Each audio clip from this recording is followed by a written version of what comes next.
Hello students. So let's start our today's lecture of the physics. Okay. तर last lecture मध्ये आपण electric energy आणि electric पॉवरचा formula बघितला होता.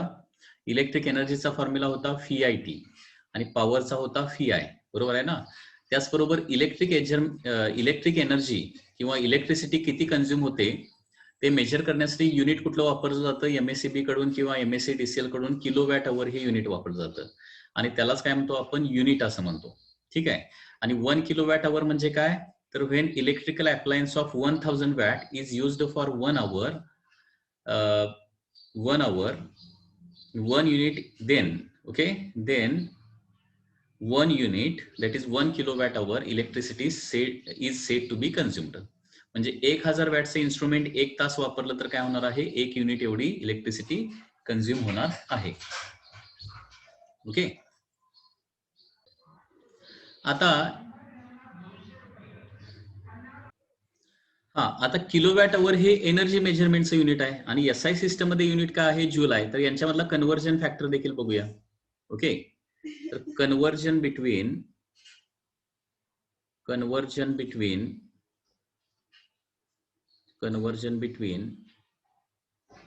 किलोवॅट अवर अँड जूल याच्यामधला conversion factor बघूया.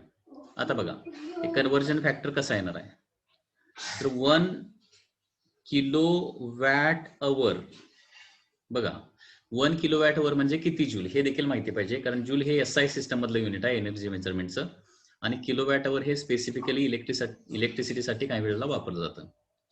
तर किलो म्हणजे काय हे 1 ॲज इट इज. ठीक आहे. किलो म्हणजे 10⁻³ येणार. ओके. वॅट म्हणजे काय असतं watt is nothing but joule per second असतं. वॅट म्हणजे जूल पर सेकंड आणि अवर लक्षात येते का बघा म्हणजे किलो वॅट आणि अवर या 3 गोष्टी मी इथं सेपरेट फॉर्म्युल्यामध्ये प्लेस करायला लागलोय. किलो मीन्स 10⁻³ वॅट म्हणजे जूल पर सेकंड आणि अवर म्हणजे 3600 सेकंड. अवर म्हणजे 3600 second.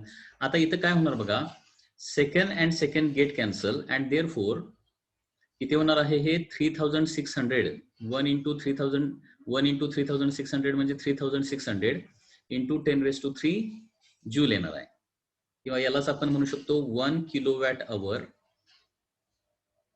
Is equal to 3.6 into 10⁻⁶ joule. Okay. तर या पद्धतीनं किलोवॅट अवर आणि जूल मध्ये रिलेशन आहे किंवा त्यांच्यामध्ये कन्व्हर्जन फॅक्टर आहे. ओके. 1 किलोवॅट अवर म्हणजे किती जूल एनर्जी असते 3.6 into 10⁻⁶ जूल. लक्षात आलं. Very simple. आता याच्यावरचा टेक्स्टबुक मध्ये एक क्वेश्चन दिलेला आहे तो क्वेश्चन बघूया काय आहे. Okay. So this is the question. Okay. या क्वेश्चन मध्ये काय दिलंय बघा an electrical heater takes 6 ampere current from 230 volt supply line. Calculate power of heater and electrical energy consumed by it in 5 hours. आता या क्वेश्चन मध्ये given काय काय बघा. Given it takes current of 6 ampere. So current is given as 6 ampere from a 230 volt supply line. म्हणजे potential difference किंवा PD दिलेला आहे 230 व्होल्ट. कॅल्क्युलेट पॉवर कॅल्क्युलेट करायचा आहे आणि त्याचबरोबर एनर्जी कंझ्युम्ड काढायचा आहे. एनर्जी देखील काढायचा आहे in a time of 5 hours. ठीक आहे. आता इलेक्ट्रिकल पॉवरचा फॉर्म्युला आपण बघितलाय. इलेक्ट्रिक पॉवर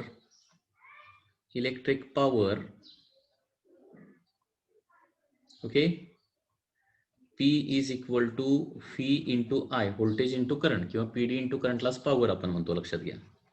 तर फी किती आहे 230 आणि करंट आहे 6. तर पॉवर येणार आहे 606 6 3 18 1 6 2 12 प्लस 1 13. ओके. आणि पॉवरचं युनिट असतं वॅट. सो 1380 वॅट किंवा यालाच आपण असं म्हणू शकतो 1.38 किलोवॅट. ओके. म्हणजे हा जो इलेक्ट्रिक हीटर आहे तो किती किलोवॅटचा आहे 1.38 किलोवॅटचा आहे थोडक्यात.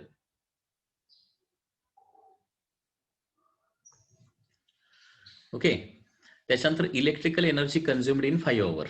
एनर्जी कन्झ्युम्ड काढूया.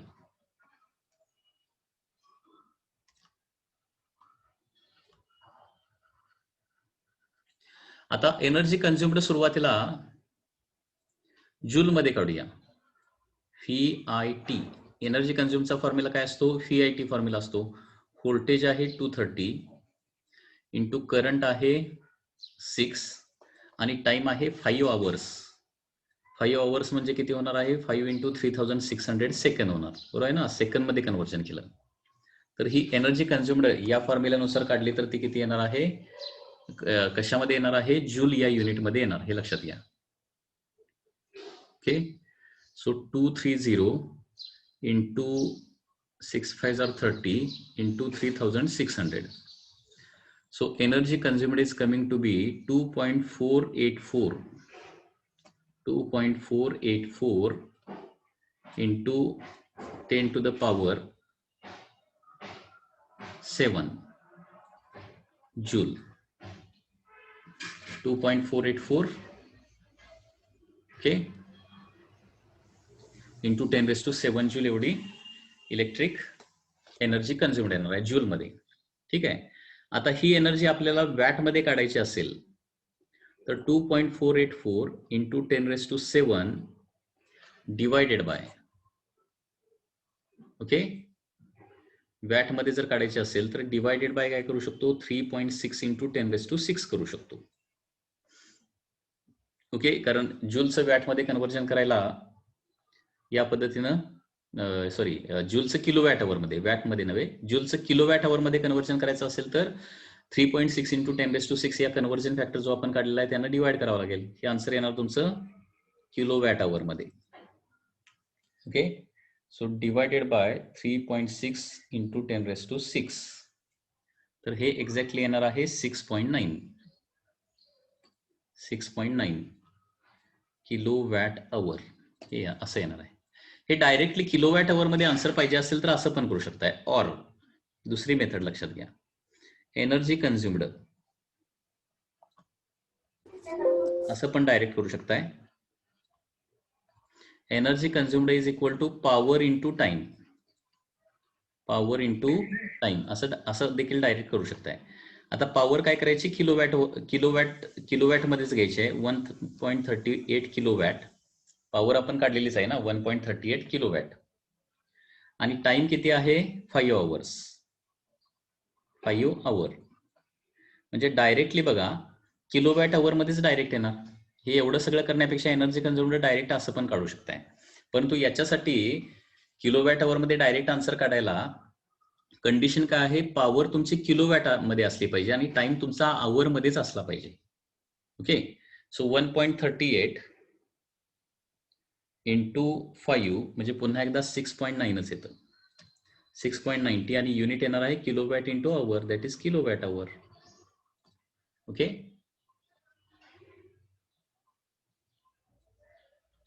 लक्षात आलं?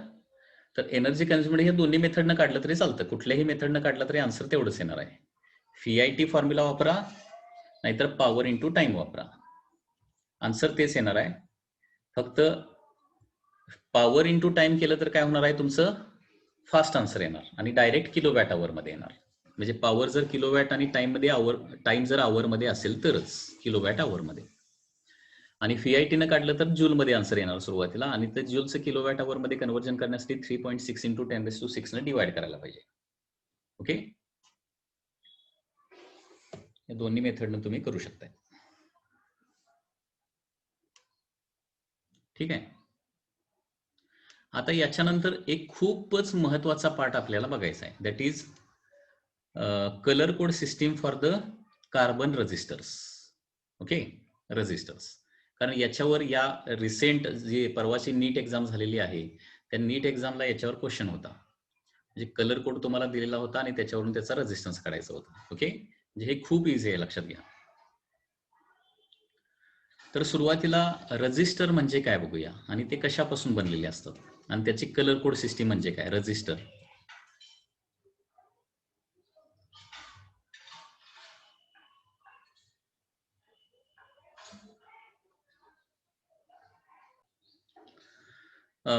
स्टुडंट एक काम करूया, आपण रजिस्टरचा पार्ट बघण्याच्या अगोदर याचा आणखी एक एक्झाम्पल बघूया. मल्टिपल एनर्जी कन्झ्युमर जर असतील तर त्याचं बिल, इलेक्ट्रिसिटी बिल कसं काढायचं त्याचा पण एक क्वेश्चन असतो. तो क्वेश्चन जरा बघूया. हे बघा, आता समजा आपण काही इन्स्ट्रुमेंट वापरतोय आणि प्रत्येकाचे पॉवर तुम्हाला दिलेली आहे आणि किती वेळ वापरतोय हे देखील सपोज दिलेलं असेल, तर साधारणपणे मंथली बिल किती येणार हे कसं कॅल्क्युलेशन करायचं तो देखील एक प्रॉब्लेम बघूया. या टाईपचाच आहे, लक्षात घ्या. Okay, question is like this: a home uses following appliances. Home uses following appliances. Following appliances. हा क्वेश्चन मी इथं तयार करतो actually. appliances as given below. As given below. ठीक आहे, आणि त्याच्यावरून आपण एनर्जी टोटल किती एनर्जी कंझ्युम होणार, किती युनिट कंझ्युम होणार आणि पर युनिटचा रेट जर तुम्हाला दिलेला असेल तर किती इलेक्ट्रिसिटी कंझ्युम होणार त्याचं एक एक्झाम्पल बघूया. For example, one refrigerator, that is fridge आपण त्याला म्हणतो. One fridge, okay, suppose this is of 250 watt and it is used for suppose 20 hours per day. Okay, दिवसाला रोज 20 तास वापरला जातो. त्याच्यानंतर there are 5 bulbs. Okay, this bulbs are of 10 watt. 10 वॅटचे बल्ब आहेत आणि ते साधारणपणे 12 hours पर डे वापरले जातात. ठीक आहे, त्याच्यानंतर there is one TV, television, one TV, television, and television is of 200 watt suppose. ठीक है, and it is used for 6 hours per day. Okay, after that suppose there are 2 fans, electric fans, आणि हे 2 fans आहेत suppose 100 वॅटचे and they are used for 8 hours per day. ठीक आहे, तर एवढे electrical appliances आहेत, याच्यापेक्षाही जास्त असू शकतात, आपण एवढेच घेऊया सध्या तरी. तर पर मंथ किती युनिट यूज कंझ्युम केली जाईल? How many units of electricity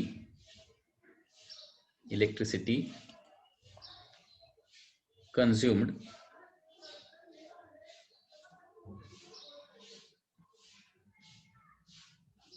per month. Per month म्हणजे एक मंथ 30 डेजचा घ्यायचा. Okay, and calculate electricity bill.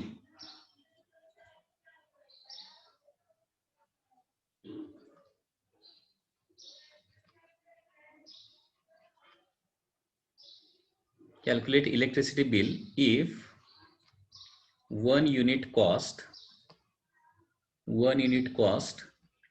6 rupees. 6. Okay, म्हणजे एका युनिटची कॉस्ट सपोज काय असेल, होम यूज साठी 6 रुपीज असेल. तर याचं बिल कसं येणार ते बघूया.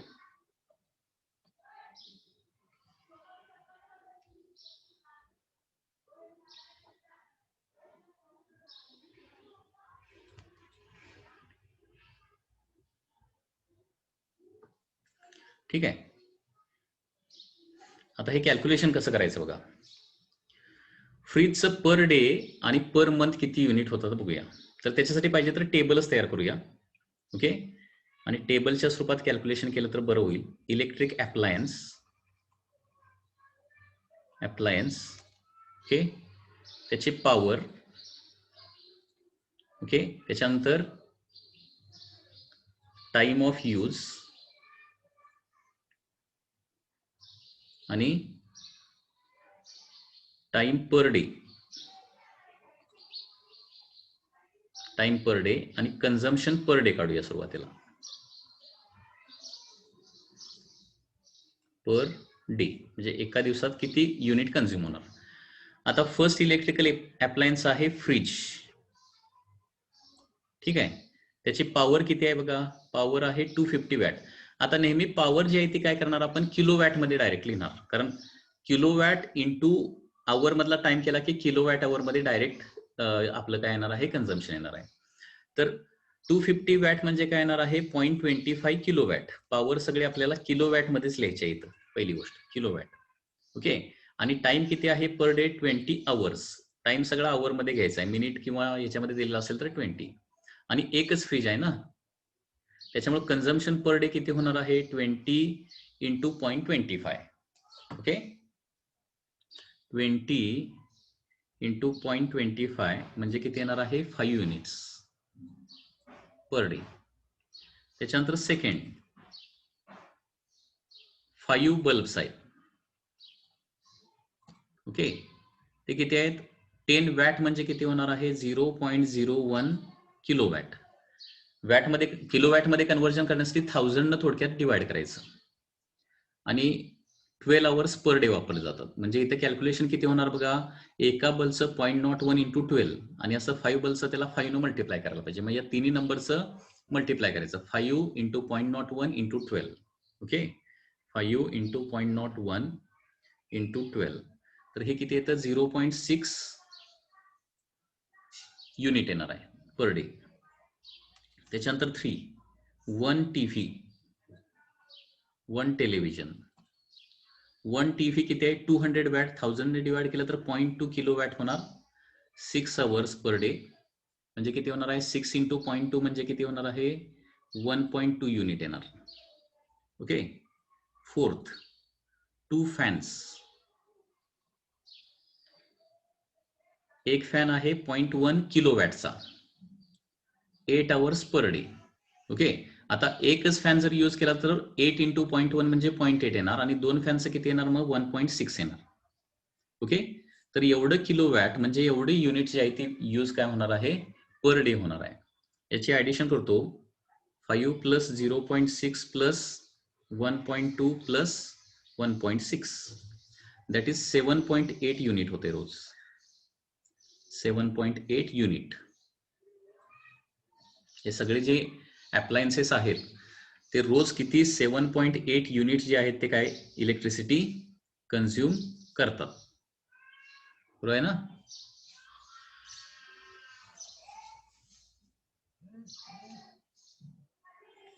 Five plus 0.6 plus 1.2 plus 1.6 sorry 8.4 येतं, सॉरी 7.8 नव्हे, 8.4.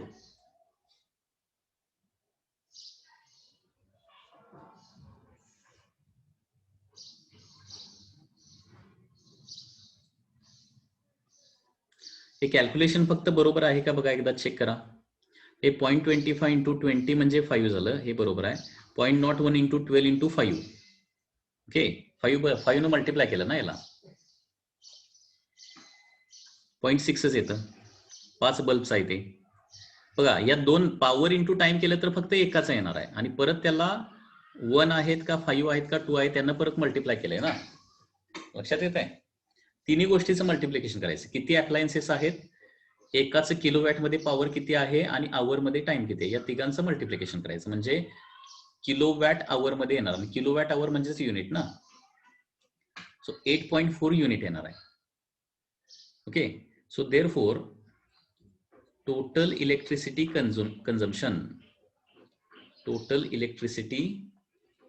consumption per month. आता हे आपण पर डेचं काढलंय ना, per month is equal to 8.4 into काय होणार आहे, 30 होणार.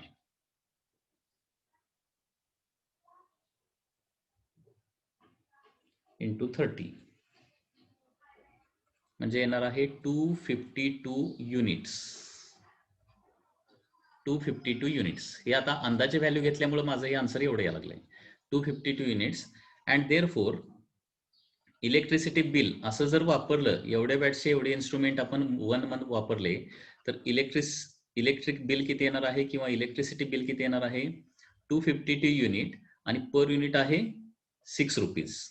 ओके, इंटू 6, तर ते येणार आहे 1512 रुपीज. 1512 रुपीज एवढं काय येणार आहे, इलेक्ट्रिसिटीचं बिल येणार आहे. ओके, तर या पद्धतीनं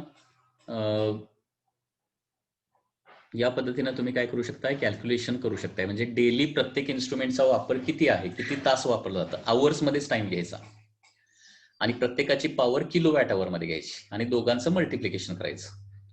म्हणजे किलोवॅट आणि आवरचं मल्टिप्लिकेशन केलं की ते एका इन्स्ट्रुमेंटचं युनिट कन्झम्पशन येणार आहे. त्याला नंबर ऑफ जेवढे असतील ना अप्लायन्सेस त्यांना मल्टिप्लाय करायचं परत.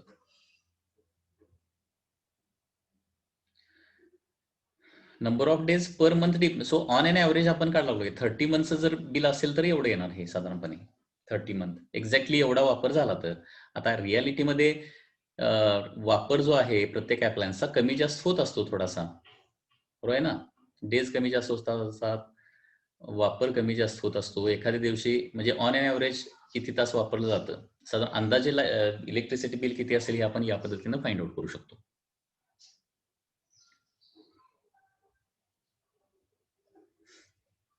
Okay,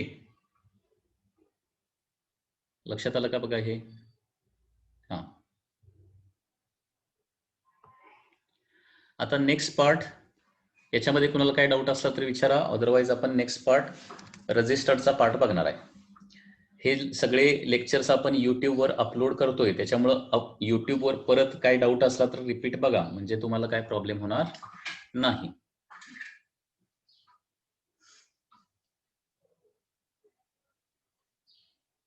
next, register.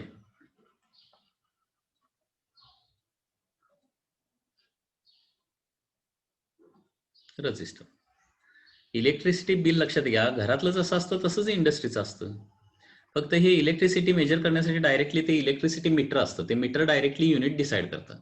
इथं काय प्रत्येक इन्स्ट्रुमेंटचं सेपरेट मेजर करायला पाहिजे असं काय नाहीये.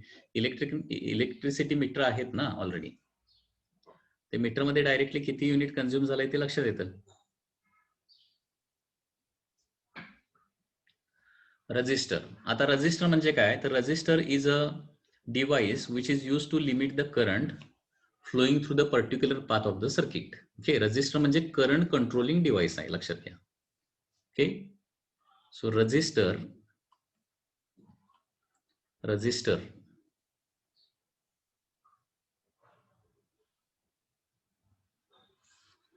is a device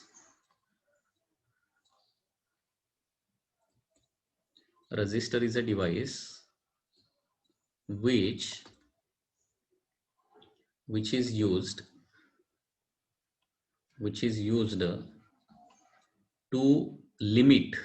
to limit किंवा to control, to limit current flowing through particular path of circuit, flowing through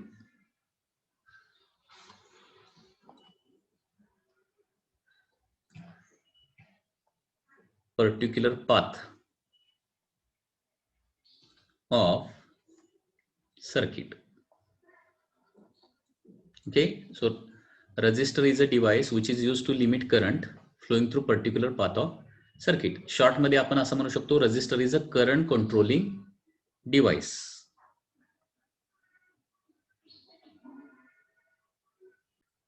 हाँ, resistor is a device which is used to limit current flowing through particular path of the circuit. ठीक आहे. आता types of resistor कुठले असतात, types, तर याचे basically दोन type आहेत. एक आहे वायर वाउंड रेजिस्टर्स. ओके, दोन प्रकारचे रेजिस्टर असतात. म्हणजे रेजिस्टर कसा तयार करायचा, तर दोन प्रकारे तयार केला जातो. एक आहे वायर वाउंड रेजिस्टन्स, म्हणजे काय, एक लॉंग वायर घ्यायची आणि ती गुंडाळायची कॉईल प्रमाणे गुंडाळायची. आता कॉईल प्रमाणे का गुंडाळायची, कारण लक्षात घ्या, एक वायर आपण घेतली तर त्या वायरचा रेजिस्टन्स लेंथवर डिपेंड असतो. जेवढी लेंथ जास्त तेवढा रेजिस्टन्स जास्त. ठीक आहे, आणि ती कमी स्पेस मध्ये बसवण्यासाठी काय करायची, ती गुंडाळायची एखाद्या कॉईल मध्ये. तर असा जो रेजिस्टन्स आहे, म्हणजे एक सिंपल कंडक्टिंग वायर घ्यायची आणि जेवढा रेजिस्टन्स पाहिजे तेवढी त्याची लेंथ ठेवायची आणि ती कॉईलच्या स्वरूपात गुंडाळायची. असे जे रेजिस्टर आहेत त्याला काय म्हणायचं, वायर वाउंड रेजिस्टर्स. ओके. आता वायर वाउंड रजिस्टर जे आहेत ते जनरली काय असतात, लो व्हॅल्यूचे असतात. Okay. these are generally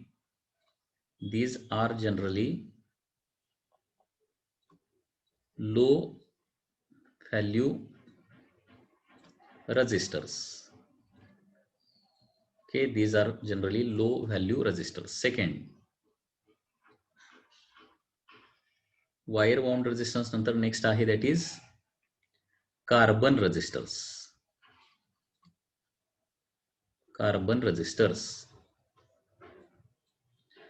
resistor मध्ये काय केलं जातं, कार्बनचा वापर केला जातो किंवा कार्बनचे काही कंपाऊंड्स आहेत त्याचा वापर केला जातो आणि त्याचा थिकनेस जो आहे तो ऍडजस्ट करून, कमी जास्त करून त्याचा रेझिस्टन्स जो आहे तो काय केला जातो, कंट्रोल केला जातो. ठीक आहे, कार्बन रेझिस्टन्स. तर कार्बन रेझिस्टर्स जनरली काय असतात, हाय व्हॅल्यू रेझिस्टर्स असतात. Okay. these are generally high value resistors. Okay. आता हे वायर वाउंड रेझिस्टन्स आणि कार्बन रेझिस्टन्स नेमके दिसायला कसे असतात त्याचं तुम्हाला डायग्राम देखील दाखवतो. तर ही तुम्हाला जर स्क्रीन दिसत असेल तर इथं बघा, हा जो रेझिस्टर आहे ना, वायर वाउंड रेझिस्टन्स आहे. हा दिसायला असा असतो, ग्रीन कलरचा दिसतोय का तुम्हाला स्क्रीन मध्ये?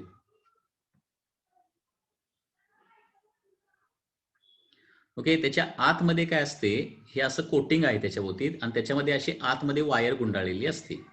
याला म्हणायचं वायर वाउंड रेझिस्टन्स. म्हणजे एक अशा प्रकारे कोर असणार आहे आणि त्या कोरवर काय केलेलं असणार आहे, एक मेटल वायर गुंडाळलेली असणार आहे. ते सर्टन फिक्स्ड व्हॅल्यूचे वायर वाउंड रेझिस्टर्स असतात. ठीक आहे. तर हे जे वायर वाउंड रेझिस्टर या पद्धतीनं आहेत. ओके. सिम्पली सर्किटमध्ये रेझिस्टर या पद्धतीने दिसतात. आणि कार्बन रेझिस्टर कसे असतात बघा.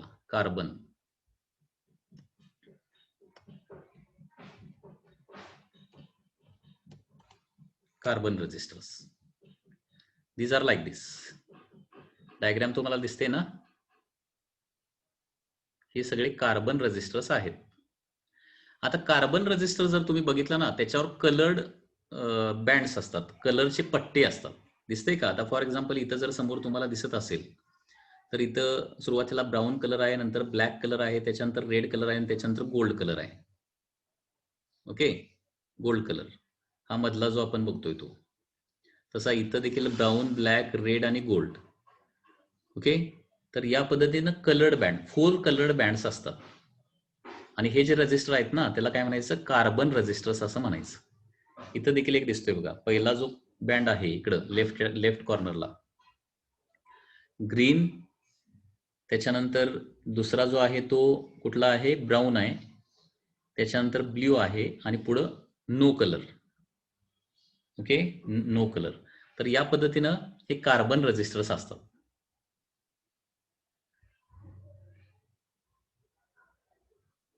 ठीक आहे.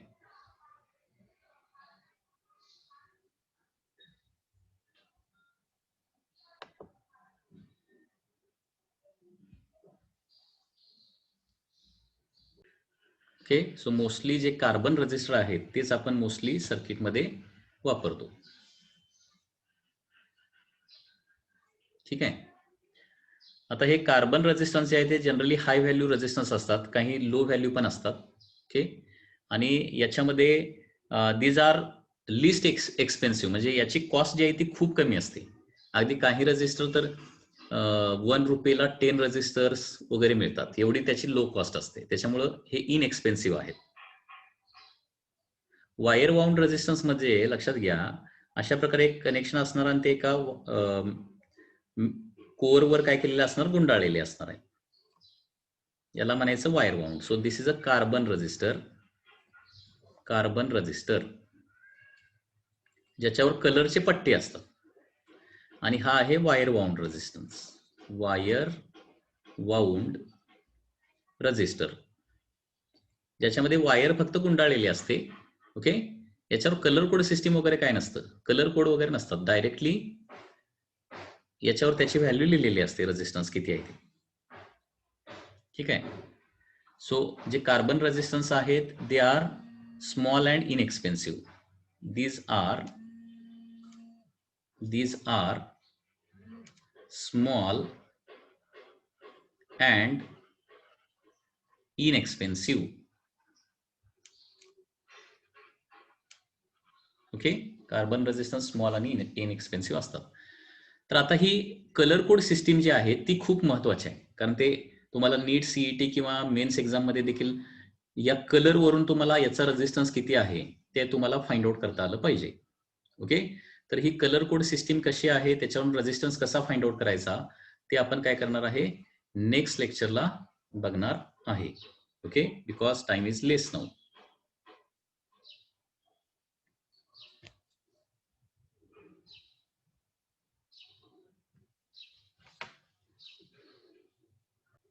So this is all for today's lecture of the physics. I am going to end this lecture now. Okay.